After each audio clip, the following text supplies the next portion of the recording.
Hello everyone, I hope you had a great week. I hope that you're all doing good. For me, I had a great week. I really enjoyed this week. It went really fast. But again, just focusing on school and work and just getting ready for finals, trying to get ahead, just trying to do all my assignments. And so yeah, that's basically what I did this week. I also read a few pages of my book. I'm almost there at the halfway point, but very excited to see if I can finish it before my goal, which is before the end of the semester. But without further ado, I will begin to talk about the composer I chose, which is Jennifer Higdon, and she is an American composer and flutist. She was born in Brooklyn, New York, in 1962. She grew up in Atlanta, Georgia, and when she was 10, she moved to Seymour, Tennessee. And that's upon her moving to Tennessee. That's when she really began to get into music and just, so she joined a marching band, and that's when she really started to get her musical training as a percussionist, which then later, very shortly after, she decided to learn how to play the flute. And she did not go with anyone, rather she taught herself, and this led her to attend Bowling Green State University. And she studied flute performance major, and she studied under Judith Bentley, who encouraged her to dive into composition. Composition was something that Higdon had not really explored, rather just playing instruments and just learning different techniques, but not really into composition. But after that, she really got into it, and her first work is called Night Creatures, and it's for the flute and the piano. So those are the major instruments that are part of this composition. And while she was at Bowling Green, she was a really dedicated student and really interested in music. So she participated in many things, including being Robert Spano's conducting chorus. She was the music director of the Atlanta Symphony Orchestra. And then throughout all of her knowledge of college really placed her as a forefront of the Atlanta School of Composers, being part of a conducting chorus and being the music director of a symphony really set her apart and made her one of the leading roles in just important people for the Atlanta School of Composers. And her education didn't really stop at Bowling Green. She received an artist diploma from the Curtis Institute of Music. Then she went and got a Master's of Arts and a Doctor of Philosophy in Composition from the University of Pennsylvania. So as you can see, she's a very well-rounded individual when it comes to music. She's very aware of she's very well-rounded and very experienced because she was not only studying it, but she was also applying her knowledge as she studied it.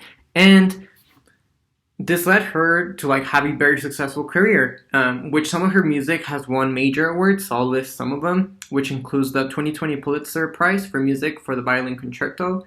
Then she has a Grammy for the Best Contemporary Classical Composition for the Percussion Concerto.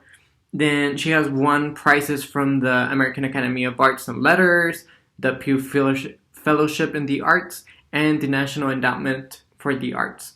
And I kind of talked about her career, but her music style is very defined by all of her experiences. I think since a very young age, she kind of had she just kind of kept that same style, which is the extensive use of percussion, which is how she started in the marching band.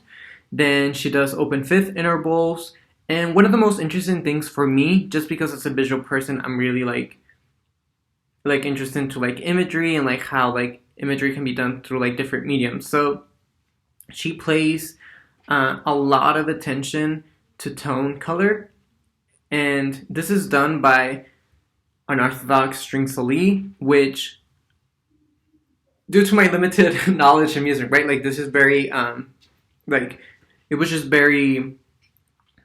it was just very hard for me to comprehend. But one of the things that really caught my eye, I said, is the tone color. And I think that was very visible in the work that I analyzed, which is her most iconic and most popular work, which is called Blue Cathedral. And so that's where you really get to see this kind of style of hers, like the tone color. So, as I said, the piece that I'm going to analyze is called Blue Cathedral. And right off the bat, I did not know a lot of history about this performance and this composition, rather just that it was a very important part of her career. But as the conductor comes in, he kind of starts giving just a little bit of background about like the composition and the music and on Higdon herself. But he does state that her brother passed a few weeks before she composed this piece, and this really kind of like made the whole piece different, just because before in other music that we've analyzed, I think it's abstract, and I've always been trying to like find like meaning to it, and like what's the story about, like what is it trying to emote, like what emotion is it, sad, is it like angry, is it happy, So for this one, it was very interesting because now I was going into the music with kind of like a backstory, and it really made me like, perhaps it's not about that story. Who knows? I really don't know. But I think that's just like kind of like the standpoint where I really analyzed, which I like just because like, again, I kind of had like a guide of like what I was listening to. But it also made me wonder, would it have been different without it? But as a whole piece, it's very weird, but it's exciting, but it has a feeling of sadness throughout. And I truly believe this was created because it's an orchestra, but the flute, for me, the flute is very happy. Like, it's just a very happy instrument, and the violins can be like happy, but also can be very like sentimental and sad. So since they're combined, I think like the little throughout the whole piece, you do see like accents of flute with the flute, and they're added to like violin. Like if there's a crescendo, then like the flute will come in like at the very top of like the pitch, and it just made it like a little happier, even though like it was very sentimental at the same time with the violin. And it was an accent just because like it stood out, but it really complemented the violin. Like it wasn't meant to stand out, but it complemented each other. Like it wasn't like a total different sound. And I like the way that the music starts like very slow and like very piano with like just a few voices, like 2 to 3 playing out of the whole orchestra, and then like with crescendos, like it just starts like introducing new sounds and new instruments. And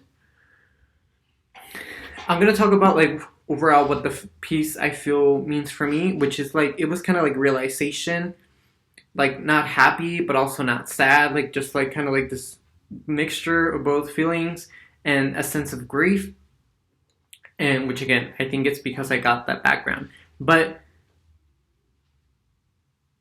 overall, like I think like all the elements really make it abstract enough that even though like you having that background information, you really like it can mean something different. Like there's like a lot to analyze.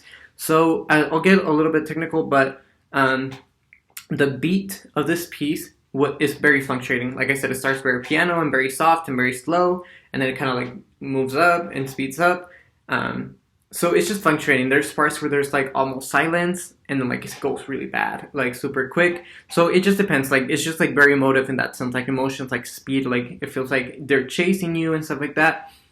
And the accents that I mentioned, like with the flute, make this piece sound very open and just like happier and uplifting. Like I said, like it's mostly piano, but like those accents, they serve more of a purpose than just being an accent and like just setting up a meter. I think it really makes like more of that emotion come about in the song. And like I said, there are points where there's a single voice, just a violin or like 3 violins, and little by little they would introduce little instruments. And it was very interesting because she played with space in the sense where like they will start at the front and then like it will kind of move back. So it was really nice. It was kind of like a build up, like, the crescendo.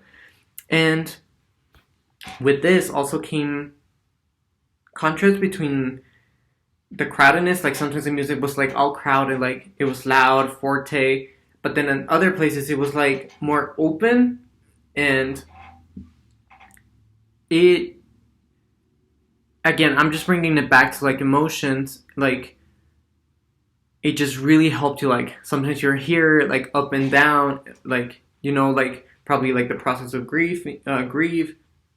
So I don't know, I really like the like that contrast, like, and it keeps you going, like it keeps you interested in like what's gonna come.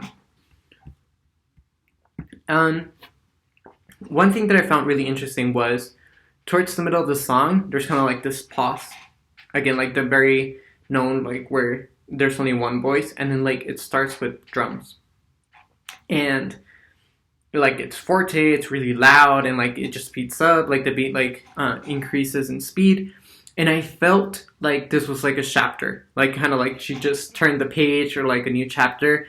So it was kind of like divided in that sense. Like I feel like the music is like, here I am now, and then like, okay, we're moving on, or something like that, like, or like a turning point. Like it really stands out. Like that middle of the song, like that part really stands out from like the rest, because like the rest is mostly like violin and the flute and piano, but this piece was like mostly the only one that had the drums, so it really stands out.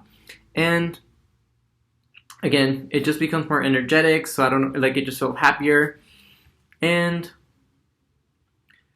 at the end, so like I said, the music starts very slow, but it eventually like gets faster. But then at the end, I really liked it just because it felt full circle, and because it's, I don't know, like it felt good to like have the beginning to be slow, then like I'll call it chaos, but like it wasn't really chaos. It was just like ups and down and like all this like experimentation, and then at the end it's like soft again. So it was kind of like, it was a good ending. Like it felt cohesive, and they just put it all together. So with that, I'll go ahead and move on to my thoughts about this piece and the composer. So one of my favorite things about this piece is the sad sentiment, even though the music seems to be open and happy at times. And I think I've seen this a lot before. I've seen it in a few songs that I've listened to. Like there's songs where the lyrics are very sad, and then but the beat of the song is like super happy, and like you get to dance to it. So I've seen that contrast. But like here, it was just made with sound, which made it like a lot more interesting.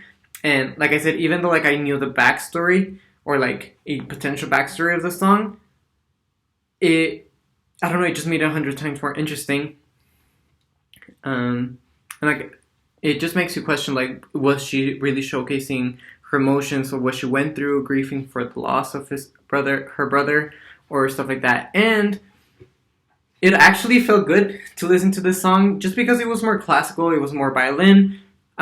Before I had done people who, very experimental, which I love and I really enjoy, but I also it felt good to be back to just more classical and traditional roots. So overall, I really enjoyed this composer. I'm looking forward to listen to more of her music, and yeah, just learn more about her, because she's a very well-rounded composer and flutist.